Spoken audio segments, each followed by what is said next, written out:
silaturahmi batin. Setelah ini kita akan silaturahmi zahir kan, kita akan kunjung ke rumah paman, ke rumah bibi dan sebagainya. Akan tapi jangan kita melakukan silaturahmi zahir, saling kunjung mengunjungi, kecuali hati kita sudah silaturahmi terlebih dahulu. Semalam kita hadirkan silaturahmi terlebih dahulu adalah sebelum Anda datang ke rumah bibi, paman dan lain sebagainya, pastikan Anda sudah mendoakan mereka. Besok ini kita karena Allah, kita ingin cari pahala dari Allah, bukan sekedar basa-basi ke rumah paman, ke rumah bibi, nggak enak nanti didahului, bukan itu. Tapi aku ingin sambung silaturahmi karena Allah. Silaturahmi terpenting sebelum silaturahmi zahir, silaturahmi batin. Silaturahmi batin dimulai dengan mendoakan. Jadi besok ke rumah bibi nih, hati yang belum tatap.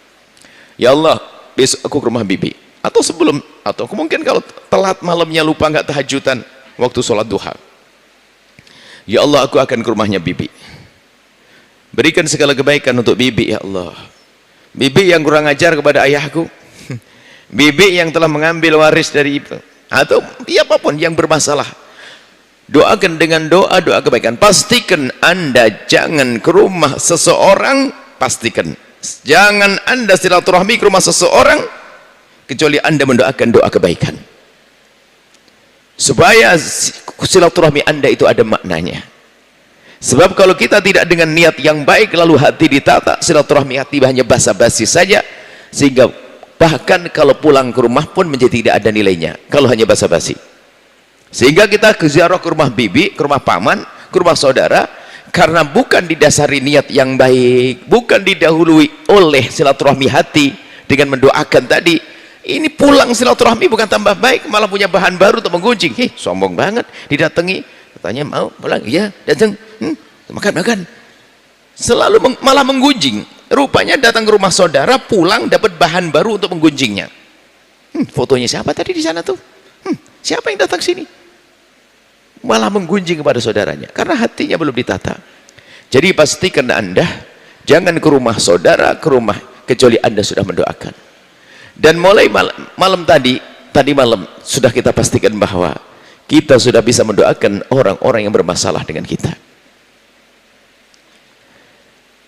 Selama ini kan kita menganggap bahwa silaturahmi itu kita meminta maaf. Saya meminta maaf. Saya meminta maaf itu ternyata itu lebih ringan. Ternyata lebih dahsyat lagi adalah aku memaafkan juga dong.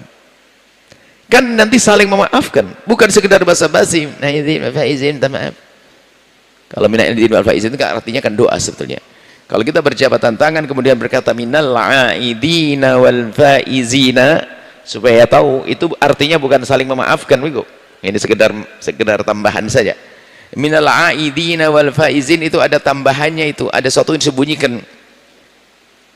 Ada yang disebutkan semoga Allah menjadikan aku dan kalian dengan engkau minal aidina wal faizin, orang yang kembali kepada Allah dengan pengampunan, wal faizin dan beruntung dengan pahala berlipat ganda. Kan kita baru Ramadanan. Maksudnya ja'alana Allah wa iyyakum minal aidina wal faizin. Semoga Allah menjadikan aku dan engkau orang yang kembali kepada Allah dengan pengampunan dan pahala berlipat ganda. Cuman gayanya untuk ucapkan saling memaafkan. Itu bukan artinya saling memaafkan. Baik, kita mengunjungi yang indah. Setelah itu hidup kita akan hidup yang enak. Karena apa? Dengan bibi kita damai. Apalagi ilmu yang sebelumnya yang kita hadirkan di sini, sama orang tua ngerti, berbuat baik, silaturahmi kita jalin, nggak ada rebutan waris, dengan suami istri indah, seperti yang sudah kita hadirkan di majelis ini. Ayo kita kembali murajaah apa yang sudah kita hadirkan, renungan di sini. Kemudian kita lanjutkan silaturahmi kita. Kalau semalam kita memulai dengan mendoakan, dan pastikan Anda harus bisa mendoakan. Khususnya di saat orang itu tidak ada di hadapan kita. Khususnya kalau orang itu bermasalah kepada Anda. Sebab kalau Anda tidak segera tumpangi dengan panjatan doa, kezaliman dia, kejahatan dia bisa merusak Anda. Menjadi Anda diam-diam pendendam, lalu menjadi orang hati kotor. Gambarnya begini supaya kita waspada. Ada seorang abang jahat sama adiknya. mengambil harta waris adiknya. Jahat sang abang, ahli neraka yang berjalan di atas bumi merebut waris adiknya. Sang adik seharusnya menjadi ahli surga karena dia didolimi, diambil hartanya. Seharusnya dia menjadi orang mulia, ahli surga, karena dia telah didolimi dengan kesabaran ketahabannya. Tapi setan nggak mau dia menjadi ahli surga. Lalu setan bisikkan di telinga sang adik yang didolimi kebencian kepada abangnya. Mulai dia benci kepada abangnya, ditahan dia, diam-diam terus ditahan, setahun, 2 tahun, 3 tahun bisa bertahan dia. Tapi kata setan, enak aja ini masuk surga, enggak, harus masuk neraka. Terus dibisikkan oleh setan. Rupanya sang abang ini ada usaha, bangun rumah dan sebagainya. Tiba-tiba ada berita umroh keluarga, sudah ngerebut waris, umroh keluarga lagi. Si dia yang ke neraka lewat Mekah itu ada kan, ada orang sudah zalim tapi kerjaannya umroh, ngerebut waris, kerjaannya umroh, bangun masjid. Wah, ini orang tertipu banget. Lah ini sang adik ini yang didolimi ini, coba, yang didolimi ini melihat abangnya umroh keluarga ini, mulai sesak lagi, tambah sesak, tambah sesak, tambah sesak. Cuman masih ditahan dan ditahan, hingga suatu ketika kok kebetulan nasibnya dia itu, usahanya itu kok nggak lancar-lancar amat. Ada utang, sekolah kuliah anaknya nggak kebayar. Tiba-tiba istri yang ngomong, bang ini gimana untuk bayaran listrik bang, kompor gas habis. Ini baru si dedek anak yang kedua barusan telepon, uang kuliah aja belum dibayari. Kalau sampai nggak dibayar ini katanya nggak bisa kok, ujian namanya. Sang suami mendengar cecaran dari istrinya untuk urusan keuangan, mulai panik, mulai gelisah. Akhirnya mulai dia membusungkan, mulai dia menarik nafas panjang-panjang, berkata, dek, sebetulnya anak mau terus terang saja kepada kamu. Ngomong ke istrinya sudah mulai ini, tolong maafin abang, sebetulnya abang ini nggak akan nyungsep, nggak akan sengsara amat kayak begini kalau bukan karena, mulai, kalau bukan karena, asal tahu saja sebetulnya tak simpan dari dulu. Ya, sebenarnya ini kan beralasan agar tidak disalahkan oleh istrinya. Alasannya alasan yang merusak hati. Adik nggak pernah tahu ya bahwasanya warisan ayah saya itu belum dia bagi, diambil oleh abang saya di sana. Bagian saya paling banyak diambil oleh abang saya sampai sekarang. Oh gitu bang? Iya. Mulai istrinya tahu. Istrinya sudah mulai tidak senang juga. Oh gitu ya? Iya. Sisi lain sang istri mulai memaafkan abang sabar. Tapi bila sambil ngomong abang sabar, dia mulai marah juga pada istri. Telepon lagi sang anaknya, abah kapan uang dikirim? Tenang aja nak. Akhirnya anaknya pulang juga, diceritai juga bahasanya, sabar kita.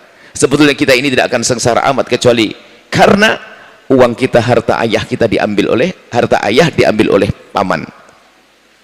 Sang anak semuanya setiap hari mulai membincangkan bahwasanya harta warisannya diambil oleh paman.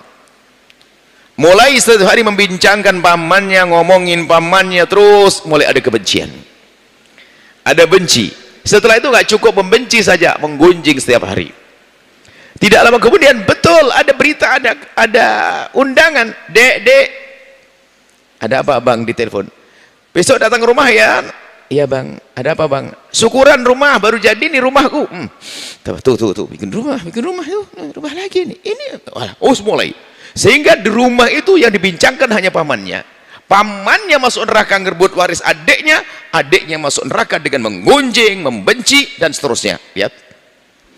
Kenapa itu semuanya terjadi? Karena dia tidak membiasakan lapang hati dan memaafkan. Iya, hartaku diambil oleh abangku, akan aku tuntut, tapi aku tidak boleh membenci abang. Maka didoakan terus abangnya. Indah semalam amalan ilmunya. Abangnya mengambil harta warisannya.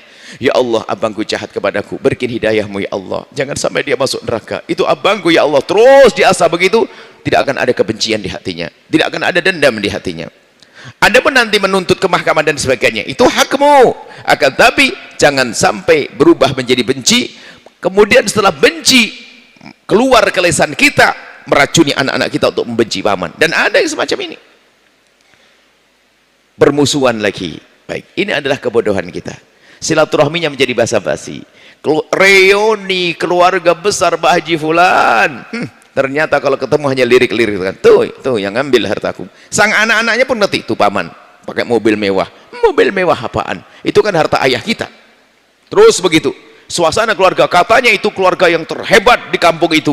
Kalau reuni yang belah kerbau dua, tapi ternyata gersang. Karena apa? Tidak pakai ilmu yang tadi malam. Semalam tolong pastikan Anda harus berani mendoakan orang-orang saudara-saudara yang bermasalah dengan kita dengan doa-doa kebaikan. Setelah Anda menyaksikan video ini, jangan lupa berselawat kepada baginda Nabi Muhammad sallallahu alaihi wa alihi wa sahbihi wasallam.